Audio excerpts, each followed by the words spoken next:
Salut mes petits Tazounais, comment allez-vous? Je suis Ben Apo, vous êtes sur la chaîne Taz & Chill et aujourd'hui on va réagir tranquillou bilou à l'épisode 2 de la saison 2 du banger Blue Lock qu'on avait découvert l'année dernière.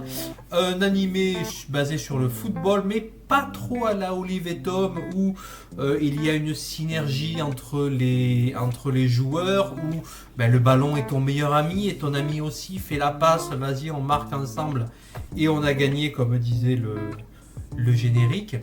Là, on est plus sur une version individualiste du football où il faut écraser les autres candidats pour devenir le meilleur, puisqu'à la fin, il ne devra rester qu'un, le meilleur buteur de l'équipe du Japon. Mais commençons par le commencement. Jingle. Alors le projet Blue Lock, il consiste tout simplement à aller sélectionner les perles, les nouvelles stars du football nippon au travers des universités et à les faire s'affronter autour d'une sorte de tournoi à huis clos pour en sortir la quintessence du nouveau football moderne. Dans la saison 1, nous avions vu les premières sélections, avec notamment, nous suivions dans l'équipe Z Izagi, qui, à mon sens, est le prime caractère, aidé de Bashira, qui était son meilleur passeur, aidé également on avait Shigiri, on avait... je sais plus. Et à la fin de la saison 1, justement, nous découvrions Rin, qui est justement le frère d'un joueur qui évolue dans les U20 de l'équipe nationale du Japon. Rin a ce désir de vengeance, de vouloir percer, de vouloir prendre la lumière qui est prise en entier par son frère et de se faire non pas un nom puisque son nom est déjà pris par le frère, mais de se faire un prénom.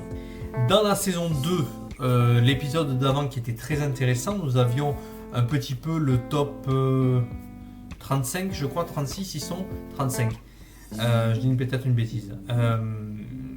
Et la deuxième sélection allait démarrer avec des matchs à 5 contre 5, 5 matchs au total, organisés autour de 3 binômes, les stars, les 6 meilleurs joueurs actuels du Blue Lock, qui allaient jouer avec d'autres joueurs, et au bout de cette sélection-là, on allait récupérer les meilleurs joueurs qui se seraient démarqués, qui auraient marqué les esprits. Alors la review arrive un petit peu tard, j'en suis navré, j'ai eu pas mal de boulot cette dernière semaine, beaucoup d'activités, donc je la fais un peu tard. J'ai pas encore vu l'épisode 3, je sais même pas quand est-ce qu'il sort, il est peut-être sort peut-être aujourd'hui, on est samedi, on verra, je le découvre. Et il va se trouver que le premier match, c'est celui d'Izagi. Izagi n'aura qu'un match pour faire ses preuves, pour se démarquer suffisamment pour être repéré. Et il a choisi le binôme Rin et Bigou, le fameux, dont j'ai oublié complètement le nom, c'est pas vraiment important, mais il va falloir qu'il se démarque. Et puis deux autres mecs random qu'on n'avait pas encore vus. Et de suite, dans le couloir qui mène au terrain, on se rend très vite compte que il y a une bonne ambiance, quoi. Il y a une bonne ambiance de franche camaraderie, un peu boys love presque. Moi, ce qui m'a marqué, c'est pas du tout l'esprit Blue Lock, ça. C'est pas du tout l'esprit viens, on s'entend bien, oh c'est super, on rigole tous ensemble. Non, c'est pas ça l'esprit Blue Lock. C'est je veux aller au sommet, je vous rappelle, et pour cela, je suis prêt à écraser tous les autres parce que je veux devenir le meilleur. À l'époque, dans la saison 1, on avait eu Barreau, qui était un petit peu l'incarnation de cet esprit-là. Cette saison, on a un petit peu Bigou. Bigou, il est là, je veux le ballon, c'est moi qui vais marquer, c'est moi la star. Face à eux, on va retrouver une équipe composée de Karasu, le corbeau. Les fans de One Piece connaissent. On a également le gars, la mèche verte, qui apparemment c'est le ninja. Bon, il serait descendant d'une famille. Bon, pourquoi pas, je suis pas sûr que ça soit intéressant dans la trame. On a également deux randoms qu'on n'a jamais vus. Et on a Shigiri qui est la princesse aux cheveux roses, comme il l'appelait dans la saison 1, et qui a toujours ce problème au genou. Fatalement, à un moment ou à un autre, ça finira par revenir dans le débat. Ça sera peut-être le plot twist pour dire ben ça, il s'est pété son genou, c'est terminé, son rêve s'est brisé. Ça finira par arriver très certainement. Alors le match commence, c'est l'équipe d'Izagi qui engage. Et très rapidement, il essaie de s'adapter, il fait des passes un peu à son binôme, au binôme star. Et très rapidement, il mène 1-0. À la remise en jeu, eh bien, c'est Karasu qui donne le coup d'envoi. Il a tout de suite détecté que il fallait mettre le doigt sur les faiblesses de l'équipe. C'est sa façon de jouer. Et à savoir, il a détecté que c'était Izagi qui n'était pas très technique, quoi. Donc il fallait le museler, il fallait l'éliminer du jeu. Il se trouve également que Karasu est un exceptionnel dribbleur, un peu à la Bashira, et il met Izagi dans le vent et file au but et marque et égalise. Donc tout le monde est un petit peu stupéfait à ce moment-là. Il dit, oh, putain, c'est ça le niveau? Waouh, ça va être chaud. Nouvel engagement et c'est Izagi qui a la balle et il se fait choper la balle justement par Karasu qui va mettre une pression énorme sur ce point faible justement pour récupérer la balle. À ce moment-là, toute l'équipe vient sur le corbeau pour essayer de reprendre la balle, mais Karasu arrive quand même à donner la balle au ninja, au gars à la mèche verte, et ce dernier arrive à griller Rin. Rin, c'était le GOAT de la saison 1. Et là, tout le monde, et même nous, on était wow.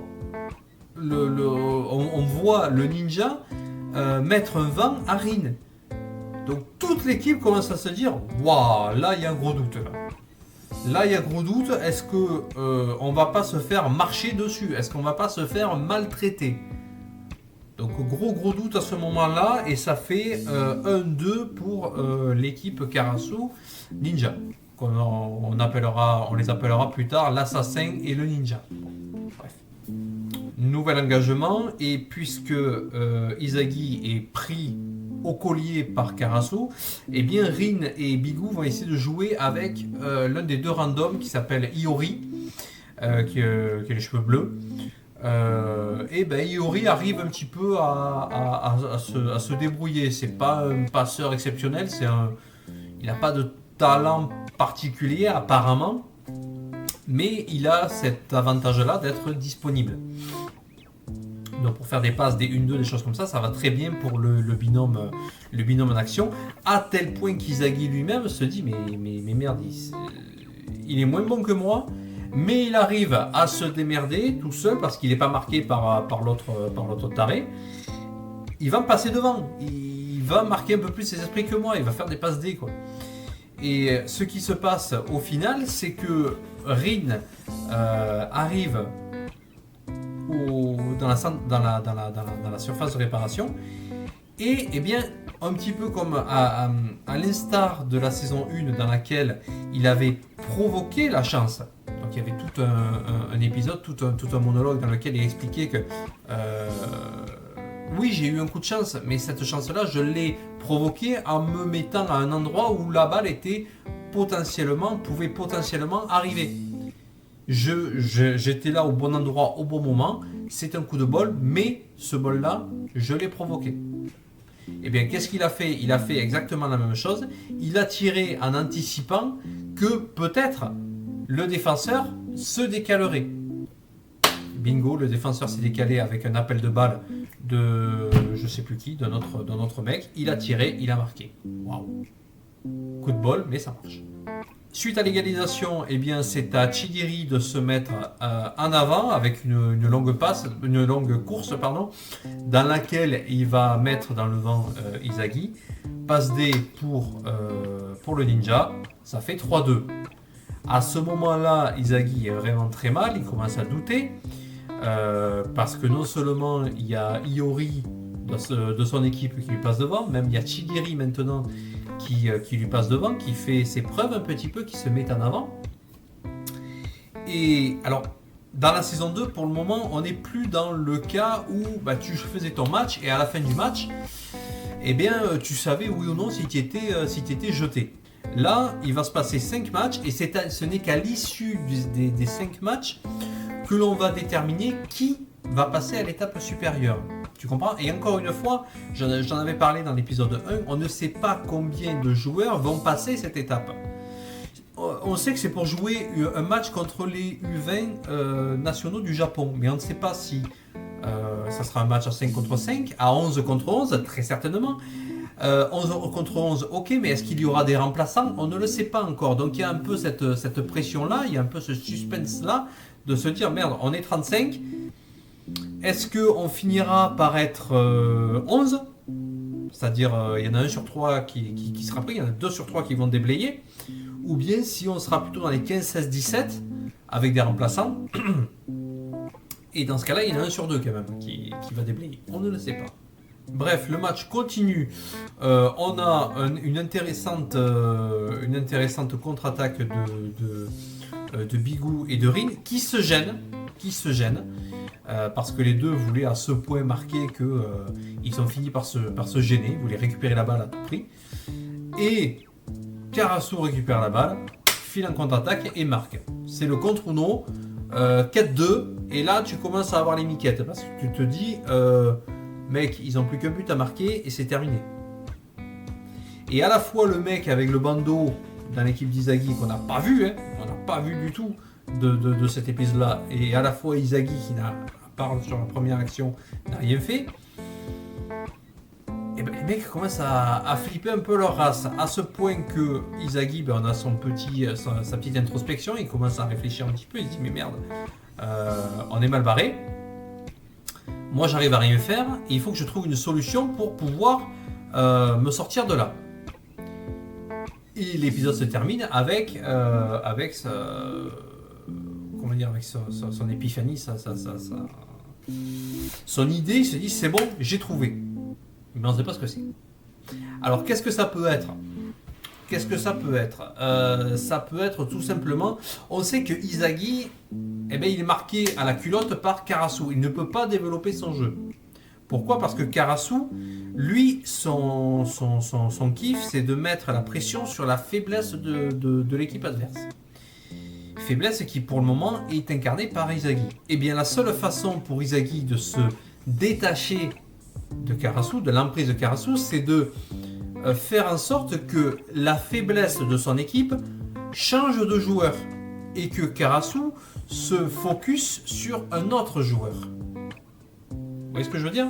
Donc peut-être qu'il va mettre l'accent sur le fait que la rivalité entre Rin et Bigou, c'est ça la véritable faiblesse de l'équipe, puisque c'est ça qui les a empêchés de marquer au dernier round. À ce moment-là, Karasu ira emmerder le duo magique et Izaghi aura le terrain libre pour lui et pourra un peu plus développer son jeu avec la balle, son jeu sans la balle et ses reprises de volée. Peut-être. Et c'est là où ça devient intéressant, c'est-à-dire qu'on va avoir cette rivalité, cette dualité entre la technique et la tactique. Izaghi n'étant pas très technique mais très tactique, eh bien il va peut-être mettre l'accent sur la faiblesse qui est la technique du duo star qui est composé de Rin et de Bigou. Pour dire, voilà, moi mon point fort c'est la tactique, et bien je vais faire en sorte que la technique devienne le point faible de l'équipe. Bon, par contre, on va parler pas de l'épisode en lui-même, mais du rythme. Aïe.